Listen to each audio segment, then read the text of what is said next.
Assalamu alaikum warahmatullahi wabarakatuh. Welcome to the 9 p.m. live English news edition. Here are the top stories.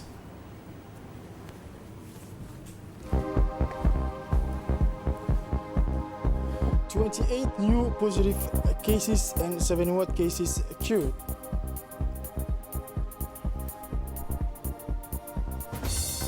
For the international news, 175,000 deaths worldwide since the beginning of the epidemic.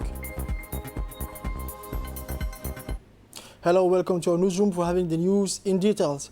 Concerning the blessed month of Ramadan, the Islamic High Council announced that the blessed month of Ramadan will begin in the evening on Thursday. The first day of the youth of the blessed month of Ramadan is Friday.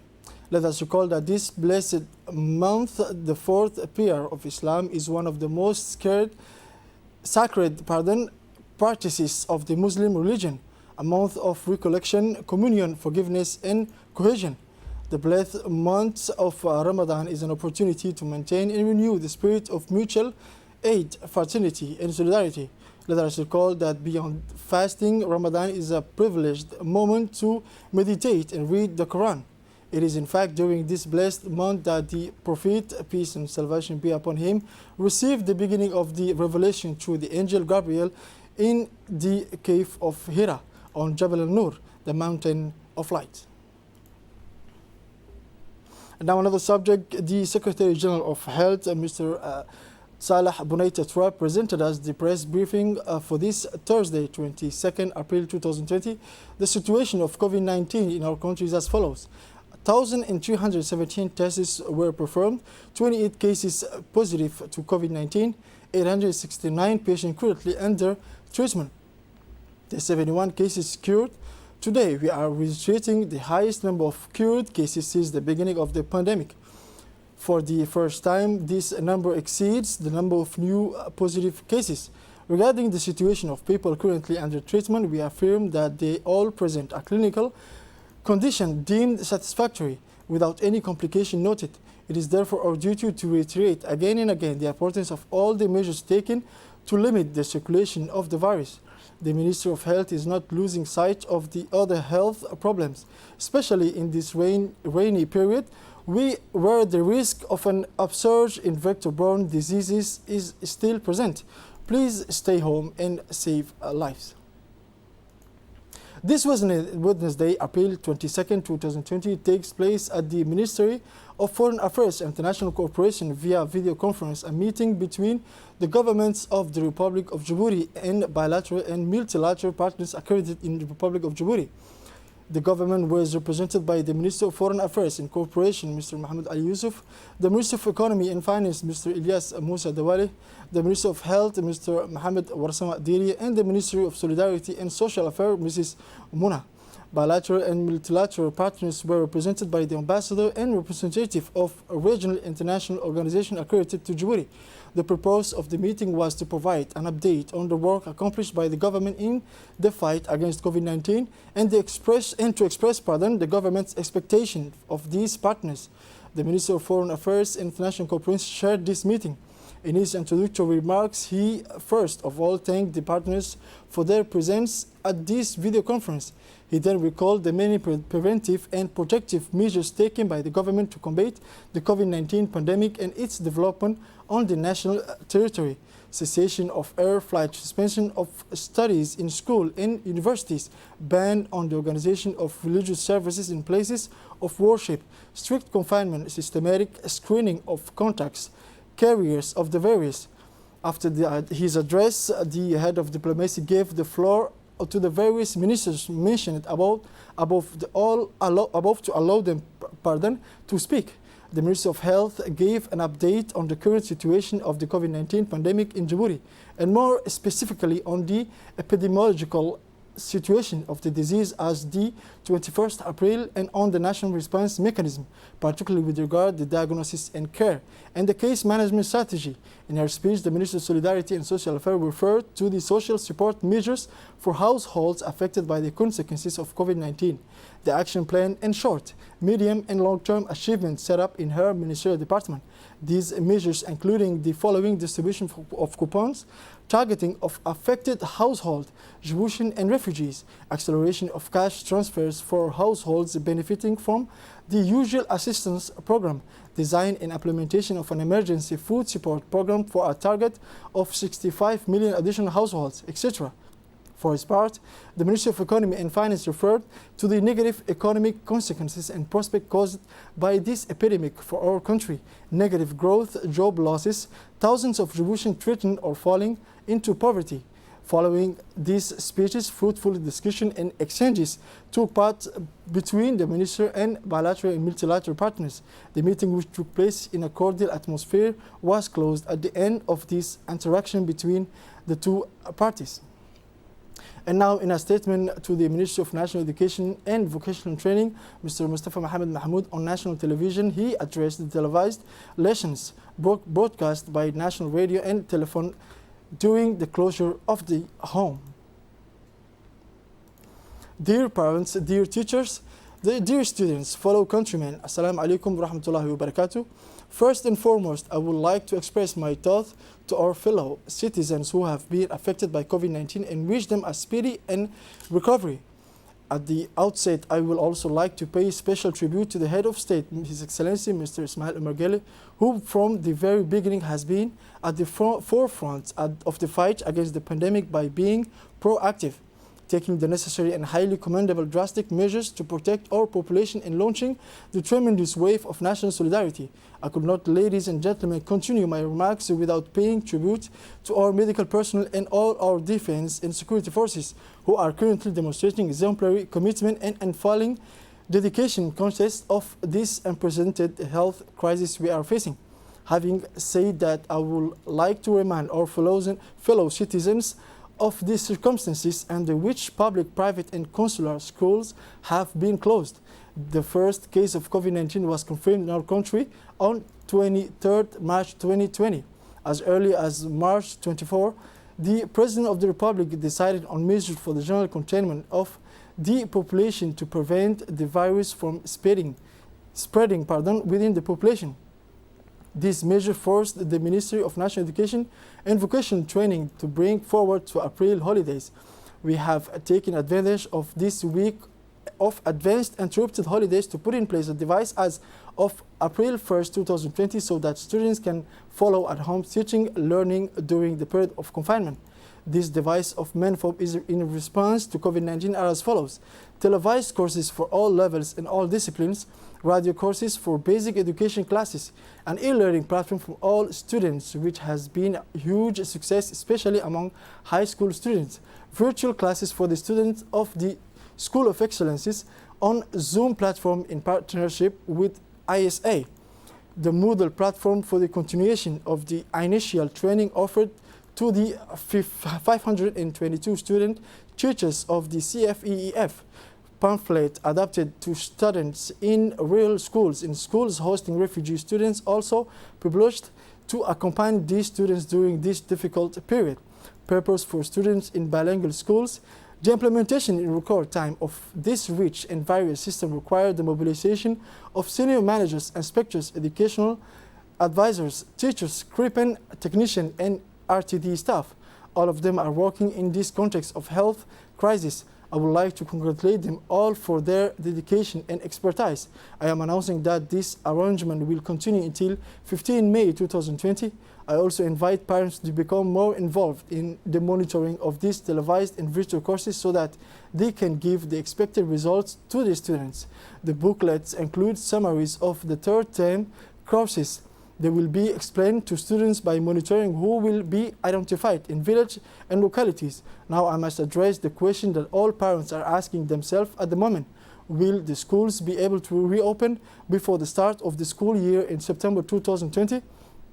The answer to this question is not simple. It has been the subject of major reflection at the level of the government and the leadership of the President of the Republic and within MENFOB. We consider it prudent to keep schools closed on the national territory until the start of the September 2020 school year, in view of the evolution of the pandemic, which remains in its ascending phase in our country, as shown by the daily press briefing of the Ministry of Health. However, specific measures are being taken in response to this crisis situation. On the other hand, he confirmed cancellation of the examination of the 5th and primary, the certificate of basic education and the certificate of professional competence. The 5th year ITO exams, the BEF and the CAPS are exceptionally cancelled for 2020 session. However, students in primary and terminal years benefits from a special scheme to help them prepare in the best condition for the general technological and professional baccalaureate exam. This is why they are the only students concerned by the resumption of classes before the start of September 2020 school year. They will be summoned at the beginning of August 2020, as they must benefit from the 2 weeks of remedial classes from 2 to 13 August 2020 in small groups to comply with the barrier measures against COVID-19. The practical and oral examination for the baccalaureate will take place from 16 August 2020. The written exam will start on 30 August 2020. A detailed schedule of the practical, oral and written test will be distributed by the Director of Examination and Competitive Examination. The choice to maintain the baccalaureate is motivated by the fact that it is the first university degree. As you know, this exam carries an enormous emotional charge for the parents of the student. It will be held in the most rigorous sanitary condition. I am committed to this. All students except those in the first and final classes will move on to the next class on the basis of the marks obtained during the 2019-2020 school year. The 5th year students will be admitted to the 6th year on the basis of the average marks obtained during the year. Private school must comply with these provisions in order to avoid disparities between schools and to ensure equity among pupils. A commission for the harmonization of marks will be set up by memorandum in Djibouti City and in each region. The list of pupils admitted will be circulated by the Directorate of Examination and Competitive Examinations. Grade 9 students will also be admitted to general and or vocational secondary school on the basis of the average marks obtained during the year. I intend to appoint a jury by memorandum which will be in charge of harmonizing the marks by discipline and at national level. The basic teaching certificate BEF will be awarded to all students who average is 10, 20 or above. The MENFOP is also preparing a plan for the beginning of the school year 2020-2021. This plan will include a diagnostic evaluation for all levels refresher courses for students who are lagging behind and extracurricular activities to further motivate students by giving them a taste for reading. As I do every year, I intend to issue a circular for the start of 2020-2021 school year so that teachers, management, supervisory staff remain mobilized until the end of 2020 session of the baccalaureate. This circular will specify the date of the starts, the new school year, which will probably be slightly delayed for secondary education. Before ending my speech, I urge the educational community to strictly respect the containment and barrier measures to stop this virus in our country. Hoping for better days, I wish good luck to the primary and terminal students. I pray Allah the Almighty to preserve our nation and the rest of humanity from this pandemic. Thank you for your kind attention. Now, the prefect of the city of Djibouti in an interview stressed that the heavy rains that have hit the capital add to this pandemic that affects the world, including our country. The population has been hit by these heavy rains. It has not recovered from the bad weather that had affected our country.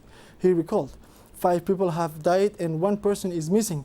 May the Almighty open the gates of His paradise and pray to the Almighty to inspire patience, comfort and consolation to their families and loved ones. As for the most destitute people in the popular districts, they are the most affected. Streets and houses flooded, and Balbala apart has been affected 10% according to his estimate. This is a natural disaster. It illustrates the sad human nature. The whole government has mobilized to help these disaster victims and will spare no effort to meet the needs of our population, he added. On the instruction of Minister of Interior, the General Director of Civil Defense today began a vast two-phase pumping operation consisting of the evacuation of rainwater along the main roads and the second phase, which consists in relieving the inhabitants of the various districts of the capital, namely Arhiba and Section 7. Firefighters have been pumping out rainwater after the bad weather the night before last. The commander of the Director General of Civil Protection explained that firefighters are mobilized to assist the Djiboutian population. ONEAD's sanitation department is at work even at this time of health crisis facing our country. Indeed, in the various steps taken by ONEAD to stop the spread of this pandemic, the sanitation department has undertaken numerous works to close the septic tanks yesterday at Avenue 26 in order to protect the population. These septic tanks facilitate the creation of new mosquitoes breeding ground with the resulting stagnant water. These operations are also being carried out to fight against the insalubrity of our beautiful capital and to protect the environment. ONEAD is one of the state institutions operating during this period of generalized crisis and is fighting effectively at its level against COVID-19. The head of the network's department, Aynan Musa Mohammed, in his speech urged the population not to throw objects into septic tanks so as not to block the pipes of the drainage and water evacuation system. The direction as part of the prevention awareness against the COVID-19 pandemic, the volunteers of the Djibouti Red Crescent of Al Sabih branch are carrying out an awareness campaign on barrier justice in collaboration with the local authorities, prefecture and regional council. Through loudspeakers placed on cars, the volunteers of the Red Crescent spread prevention messages to inform and sensitize the population against the COVID-19 pandemic by applying barrier justice such as repetitive hand washing, respect of the social distances of 1 meter, and scrupulous respect of the containment. The Red Crescent branch of Al Sabih has placed new hand washing system to ensure that these hygienic places work. Yesterday morning, Tuesday, April 21st, 2020, Allah called back to him our father, Mr. Hassan Giri Wabri Asowe, Allah Rahman Rahimin, who died at the age of 78 years in Rennes, France, following a long illness. He leaves behind his wife, Mrs. Aisha Hassan Musa, his 9 children and 18 grandchildren, as well as a large part of the Djiboutian population for whom he was also a father. A native of Douda in the Marjouk, Mr. Hassan Giri Wabri was one of the historical figures and an ardent fighter in the struggle for the independence of our dear country. He began his career with the Djibouti-Ethiopian Railways and then served as a teacher emeritus in many public schools in our capital as well as in the interior regions. He also served for many years until his retirement as a senior government official. His family and friends thank our fellow citizens, many of whom are at home and abroad, who through their message of condolence join us in our grief and bring us support and comfort in these difficult times. Mr. Hassan Giri Wabri was also a father to many Djiboutian.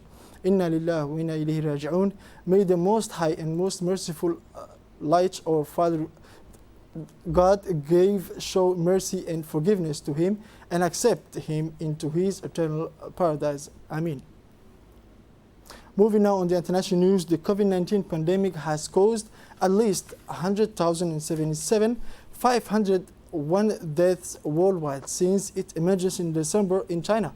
According to the real-time count established by the American Johns Hopkins University, 2,500,000 cases have also been diagnosed in 193 countries and territories, taking into account the same source. The United States had the highest number of deaths with 45,063 deaths for more than 825,000 cases. The number of deaths of 24 hours rose sharply in the country on Tuesday, with 2,751 additional deaths related to the new coronavirus. Again, according to the Johns Hopkins University, one of the highest death toll recorded in a single day by a country. If Washington is paying the heaviest price, these data must be put into perspective, given the population of the United States, which is more than 320 million people. Taking into account all deaths in Europe, the death toll is 105,257 according to the European Centre for Disease Prevention and Control. On the old continent, the countries most affected are Italy with 24,000 deaths, Spain with 21,000 deaths, followed by France 20,000 deaths, and the United Kingdom 17,000 deaths. And now a message for our fellow citizens. Apply the various measures, which are to wash your hands with soap very regularly, cough, sneeze into the crease of your elbow or a disposable handkerchief, should respect a social distance of at least 1 meter, disinfect contact surfaces regularly, limit car or food travel to the bare essentials. Please stay at home. This is it for this edition for 9 p.m. Thank you for watching us and have a wonderful night.